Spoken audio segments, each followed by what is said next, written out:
तुमने ऐसी खूबसूरत पिक्चर्स तो बहुत देखी होगी जहाँ पे कि सनरेज का जो पाथ है ना ये हमें दिखने लग जाता है, ये विजिबल हो जाता है। लेकिन यार ऐसा होता क्यों है?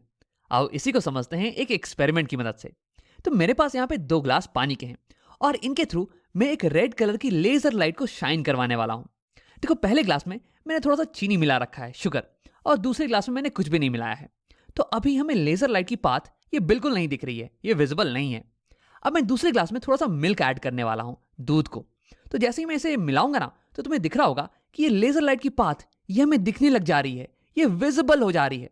तो अब सवाल ये उठता है कि ऐसा क्या है कि मिल्क ऐड करने के बाद हमें लेजर की लाइट की पाथ दिखने लग जा रही है और शुगर ऐड करने के बाद ये हमें नहीं दिखती है। तो आओ इसे समझते हैं।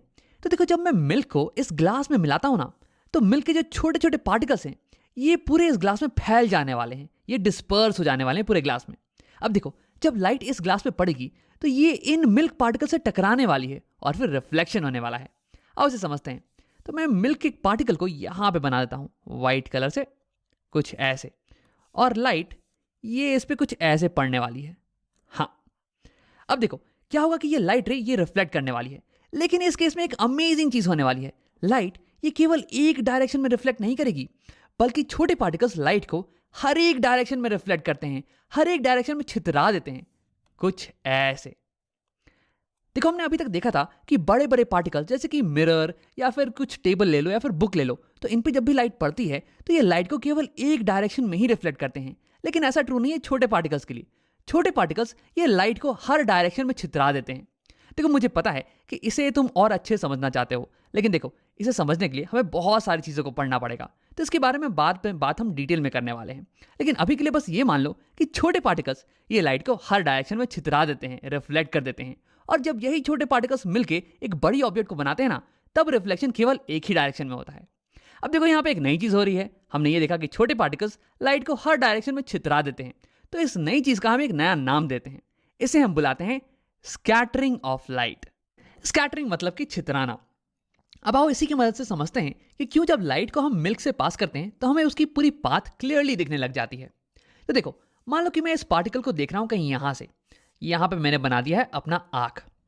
तो क्योंकि ये पार्टिकल ये लाइट को हर एक डायरेक्शन में रिफ्लेक्ट कर रहा है ना, इसलिए कुछ ना कुछ रेस मेरी आंखों पे पड़ेंगी। चाहे मेरी आंखें कहीं पे भी हों, मुझे इससे कुछ ना कुछ लाइट आने वाली है।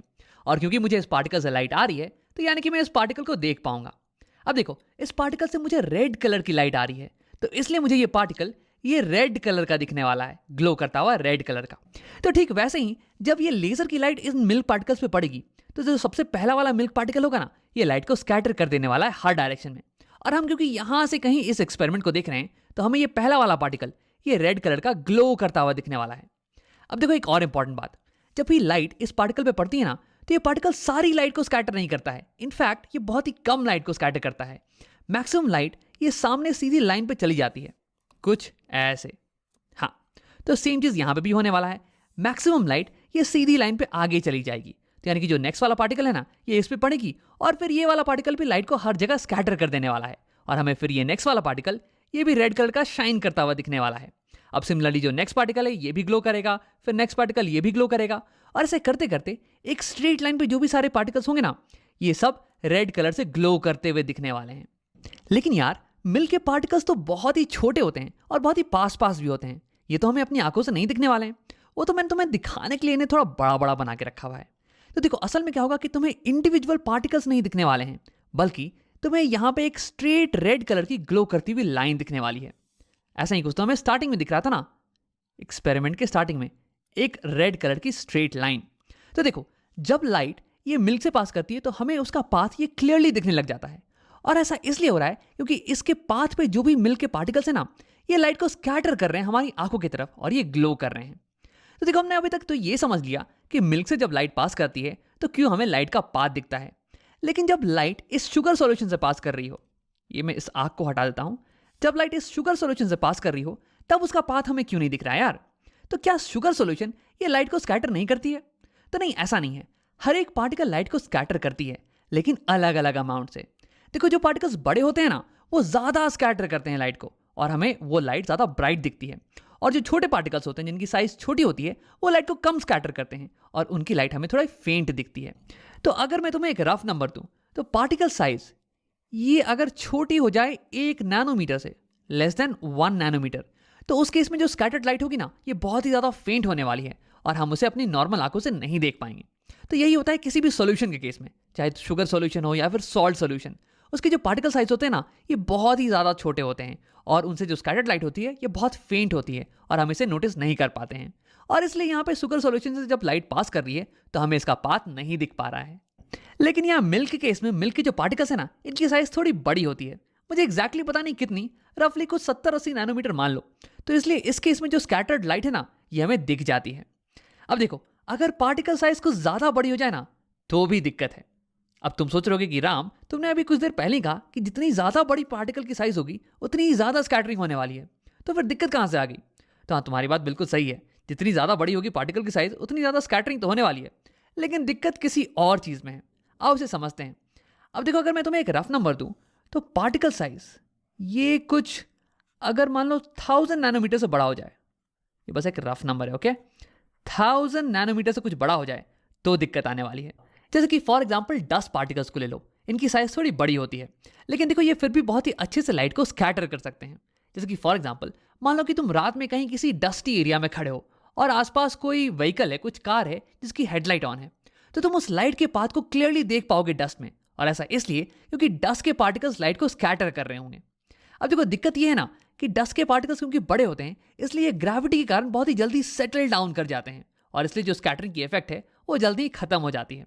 अब मानो कि जैसे कि मैं एक चम्मच डस्ट पार्टिकल्स का लूं और इस ग्लास में दूध की जगह पे मिला दूं, तो क्या होने वाला है कि डस्ट के पार्टिकल्स बहुत ही कम समय तक के लिए पानी में मिले रहने वाले हैं। और जब तक ये डस्ट पार्टिकल्स इस लाइट के पाथ में रहेंगे तब तक हमें स्कैटरिंग दिखेगी और हमें इस लाइट की पाथ क्लियरली विजिबल होगी। लेकिन तुरंत ही ग्रेविटी के कारण ये सारे डस्ट पार्टिकल्स ये नीचे की तरफ बैठ जाने वाले हैं और यहाँ पे कोई पार्टिकल रहेगा ही नहीं लाइट के पाथ में और हमें कोई भी स्कैटरिंग नहीं दिखने वाली है। तो यानी कि अगर पार्टिकल की साइज बड़ी हो जाए तो वो ग्रेविटी के कारण बहुत ही जल्दी सेटल डाउन कर जाती है और इसलिए हमें स्कैटरिंग ये बहुत ही कम समय तक के लिए दिखती है। तो अगर तुम्हें स्कैटरिंग क्लियरली देखनी हो तो बेस्ट केस ये होगा ना कि तुम ऐसे मिक्सचर करो जिसमें कि पार्टिकल की साइज ये बड़ी हो 1 नैनोमीटर से, ताकि स्कैटरिंग तुम्हें क्लियरली दिखे, और ये छोटी हो 1000 नैनोमीटर से, ताकि पार्टिकल्स जल्दी सेटल डाउन नहीं करें ग्रेविटी में। और ऐसे मिक्सचर्स को हम बुलाते हैं कोलॉइड्स। ये बेस्ट होता है स्कैटरिंग को देखने के लिए। और ऐसे मिक्सचर्स जिनमें कि पार्टिकल साइज 1 नैनोमीटर से छोटी हो, इन्हें हम बुलाते हैं सॉल्यूशंस। और ये वर्स्ट होता है स्कैटरिंग को देखने के लिए। इस केस में जो स्कैटर्ड लाइट होती है ना, ये बहुत ही फेंट होती है और ये हमें क्लियरली नहीं दिखती है।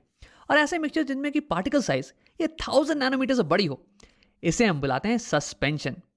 और इनकी प्रॉब्लम ये है कि ये बहुत ही जल्दी ग्रेविटी के कारण नीचे सेटल डाउन कर पाते हैं। तो इसलिए क्या होता है कि लाइट के पाथ में कोई पार्टिकल बचता ही नहीं है, तो यानी कि कोई स्कैटरिंग दिखती ही नहीं है हमें। तो अभी तक हमने सारे इंपॉर्टेंट चीज़ें तो देख ली। अब आप एक्सपेरिमेंट पे वापस आते हैं और एक इंटरेस्टिंग चीज़ देखते हैं। तो अगर मैं यहाँ पे शुगर सॉल्यूशन पे फोकस करूँ तो तुम्हें लाइट का पाथ ये हल्का हल्का दिखने लगेगा। लेकिन देखो, ये हमें शुगर सॉल्यूशन के स्कैटरिंग के कारण नहीं दिख रहा है, बल्कि अगर मैं तुम्हें जूम इन करके दिखाऊं तो तुम्हें दिखेगा कि यहाँ पे कुछ डस्ट के पार्टिकल्स हैं जो कि लाइट को स्कैटर कर रहे हैं।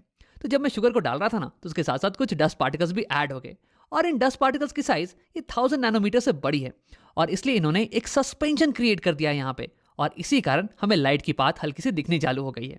अब अगर तुम यहाँ पे ध्यान से देखो तो तुम्हें एक बड़ा सा डस्ट का पार्टिकल दिखने वाला है। ये इतना बड़ा है कि हम इसे डायरेक्टली देख सकते हैं। अब थोड़े ही समय में ये लाइट के पाथ के बीच में आने वाला है और जैसे ये बीच में आएगा ना, वैसे ये बहुत ही ब्राइटली लाइट को स्कैटर करने वाला है। देखो ध्यान से, ये आ गया लाइट के पाथ के बीच में। हाँ देखो, ये कितना ब्राइटली ग्लो कर रहा है, ये कितना ब्राइटली लाइट को स्कैटर कर रहा है।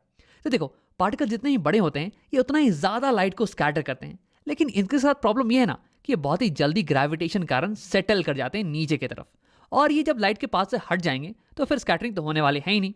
तो इसलिए सस्पेंशन के केस में कभी भी स्कैटरिंग को देखोगे ना, तो वो कोलॉइड के कंपैरिजन में बहुत ही कम होने वाली है। इसलिए अगर तुम्हें स्कैटरिंग को अच्छे से देखना है तो हमेशा कोलॉइड्स को पिक करना। अब एक आखिरी चीज, जब भी हम कोलॉइड्स के केस में स्कैटरिंग की बात कर रहे हो तो उसे हम एक स्पेशल नाम देते हैं। इसे हम बुलाते हैं टिंडाल इफेक्ट या फिर टिंडाल स्कैटरिंग। और ऐसा इसलिए क्योंकि जॉन टिंडाल करके एक साइंटिस्ट थे जिन्होंने इस पर बहुत ज़्यादा स्टडी की, तो उन्हीं के नाम पे हमने इसका नाम रख दिया है टिंडाल इफेक्ट। अब आप वीडियो को एक बार समराइज कर लेते हैं। इस वीडियो में हमने देखा कि स्कैटरिंग ऑफ लाइट ये क्या फिनोमेना होती है और इसकी मदद से हम लाइट के पाथ को कैसे क्लियरली देख पाते हैं।